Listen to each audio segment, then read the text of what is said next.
Welcome into our Chicago studios for your Big Ten Hockey Report. I'm Michelle McMahon, joined alongside my Wolfpack is back. Dan Kelly, Rick Pizzo. Guys, it's finally the end of the Big Ten conference season.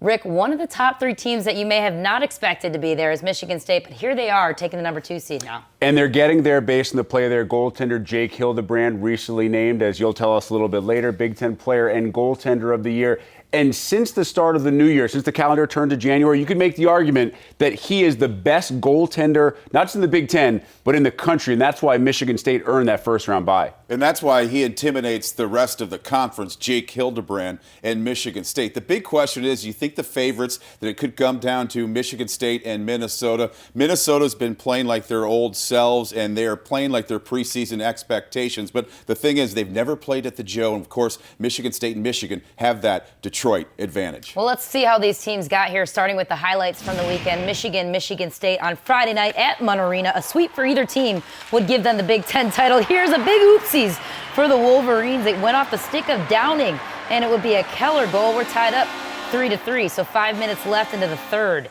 It would be Alex Kyle who drops one back for Andrew Kopp, picks it up, he finds Travis Lynch, who lights the lamp. Michigan takes the lead and wins 5-3 on Friday night. So we head to Saturday's game. Michigan with the chance to take home the hardware on their home ice on senior night. We start in the second. Michigan down by 1 on the power play. Zach Werenski sends a laser and a great screen there by Hyman.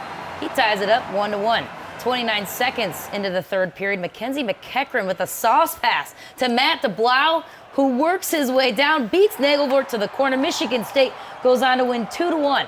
They return the favor on Michigan senior night. Jake Hildebrand, too good to handle. The split series meant good news for the Gophers, who beat Penn State 5-0 on Friday night. We jump to Saturday's game. Pick it up in the second. The Gophers lead by 1. It's Christian Isaacson who finds Ryan Collins with the blast. Minnesota goes up 2 goals. Later on in the second period, it's Kyle Rao on the back door. Great pass and set up by Hudson Fashing. And the Gophers would go on to win 6-2 on Saturday. They're crowned with the regular season Big Ten title. Came into this weekend third in the Big Ten, and here they are with the title, their second year in a row, taking home the hardware. So let's check out the Big Ten tournament bracket. Coming up this weekend, Minnesota gets the 1 seed. Michigan State takes the 2 seed. They both get first-round byes. The winner of Penn State and Ohio State will take on Minnesota on Friday night. Both of those games, Thursday and Friday, will be held on BTN at 4:30 Eastern. The winner of Michigan and Wisconsin will take on Michigan State on Friday night, and those games will also be on BTN, 8 p.m. respectively on Thursday and Friday. The championship game will be held on Saturday, March 21st, also on BTN at 8 p.m. So, Dan, what matchups should we be looking for down the stretch? I think game number 1 on BTN in that quarterfinal, Penn State and Ohio State, is going to be very interesting because both those teams are capable of pulling upsets if they can go deep into the tournament. Ohio State, no one knows really what to expect because the full team has been together for just the last month now that they're healthy. And Penn State, they have the potential if they can get some goaltending because they have the depth up front and the depth on defense if they can do the job. But injuries is a big question right now for Guy Godowski and the Nittany Lions. Some key players might not be active. And Rick, big picture, essentially only one Big Ten team could be advancing to the NCAA tournament. They're really fighting for their lives here coming out the stretch. Yeah, not just could be, the numbers say will be. The numbers say that even Minnesota, who right now is the highest ranked team in the pairwise ranking, would have only a 35% chance of making the NCAA tournament as an at-large if they were to fail in the championship game. Now, if they lose their first game on Friday night, they have just a 5% chance to make it into the field as an at-large team. So this is basically a winner-take-all Big Ten tournament. Very slight chance that there could be an auto bid in Minnesota getting in as an at-large. But if I were to place my money on it, I think the winner of the tournament gets the Big Ten's only bid into the NCAAs. And Dan, starting with you, who's your Big Ten tournament title winner?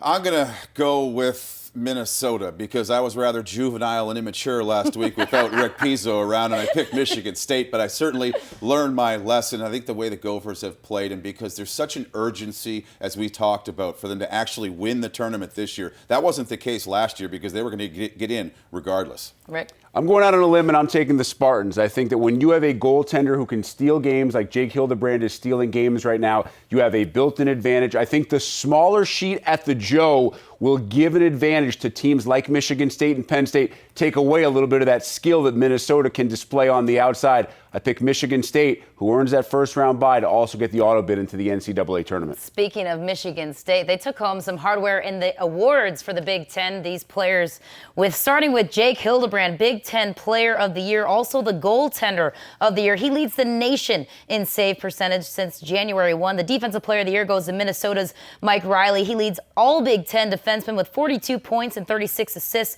And the Freshman of the Year goes to Michigan's Dylan Larkin, leads all Big Ten freshmen with 43 points. The Coach of the Year, Guy Gadowski, what he's done with this program in just 3 years at Division I is pretty remarkable. And then the scoring champion goes to Michigan's Zach Hyman. He leads the Big Ten with 49 points, 2 points away from making Michigan hockey history. And then we flip to the first team all Big Ten selections. Michigan's Zach Hyman was a unanimous selection. Michigan's Dylan Larkin, Penn State's Casey Bailey, Michigan's Zach Werenski, and Minnesota's Mike Riley. And then, of course, Michigan State's Jake Hildebrand. So, Rick, are there any surprises here for you? Honestly, the biggest surprise to me is Player of the Year. And I know I've been effusive in my praise of Jake Hildebrand. I'm a former goaltender myself. I think what Zach Hyman did this year for Michigan is absolutely remarkable. Yes, I know he had some help, but it's not just the Big Ten season, it's the entire season. And while Hildebrand was the best player in this conference during conference play, I think over the course of the year, Zach Hyman was the most dominant player in the Big Ten, surpassed by a long distance. His combined point total from his first 3 years in Ann Arbor and just this year will be a factor in the upcoming Hobie Baker Award voting. Won't win it, but should finish in the top 3. In my estimation, that's the only change I would make. Big Ten Player of the Year should have gone to Michigan's Zach Hyman. And Dan, of those Big Ten award winners, who is your favorite guy to have an impact this weekend in the Big Ten tournament? Well, it might not even be an award winner at this time of the year because sometimes it's goaltending, sometimes it's the third and fourth line players. But I look for the goaltending of Penn State to play a huge factor. Eamon McAdams going to get the start in Game 1 on Thursday. They've used all 3 goalies in their last 6 games. So Guy Gadowski has an itchy trigger finger, as does Red Berenson with Zach Nagelvort